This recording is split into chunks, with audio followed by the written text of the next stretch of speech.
Shalom. Yahweh Ba'Shem Yahushua Brakatham. Yahweh Shema Alatan Ba'Shem Yahushua. This is the ISUPK Dallas back at it again with another battlefield report.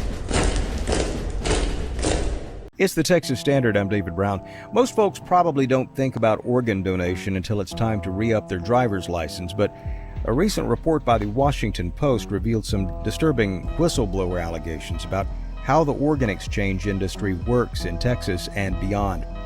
Peter Horiski is an investigative reporter for the Washington Post. Peter, welcome to the Texas Standard. Thank you.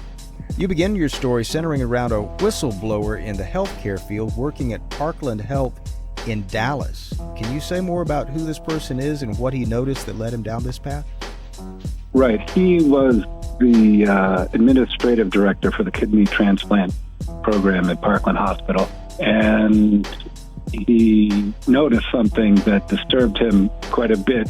He noticed that there was over and over again patients on the Parkland waiting list for kidneys were being passed over, and those kidneys were then going into patients at UT Southwestern. In fact, he found 36 times in 1 year that there was an organ that could have gone to help somebody at the Parkland hospital waiting list that the doctors at the time said, no, this kidney's not good enough, or the donor is not good enough. But then they decided that it was good enough to put into somebody at UT Southwestern. And he began to think and brought this up to Parkland executives, he said, and nothing got done.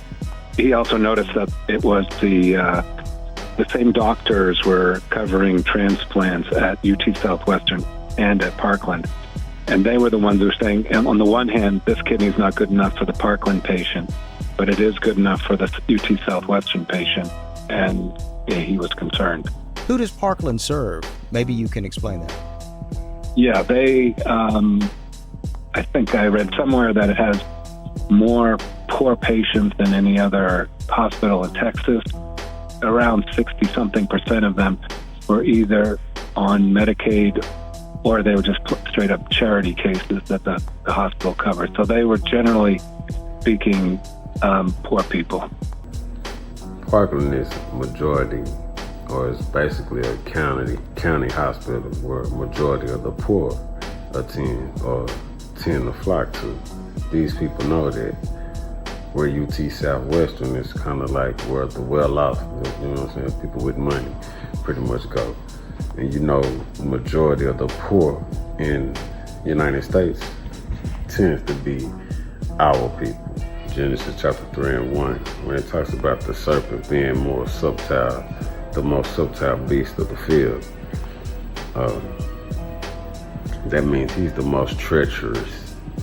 And when it's talking about the serpent, it's talking about the white man that existed in that time. He is the devil that the Bible speaks of. This is the importance of knowing who the real enemy is, man. That's why in the ISUPK, man, we sent to the highways and the byways to reach our people, man, to warn them and to tell them who our enemy is, who the devil is. You know what I'm saying? And we gotta separate. You know what I mean? Here's the scripture. Psalms chapter 21, verse 8. Thine hand shall find out all thine enemies. Thy right hand shall find out those that hate thee. You know what I mean? Study to show yourself approved, man. This is what it means when we supposed to meditate on these scriptures. You know what I'm saying? And to be aware, because we have a common enemy and we need to stand together and come together. Hey, listen, brothers and sisters, man, if you like what you hear, hit the subscribe button, man. Subscribe to this channel. And also, please go to ISUPK.com and pay your tithe. Drop me some cash so we can move around this planet like we need to, man, and do the things we need to do. They're one west. They're one west. They're one west. They're one.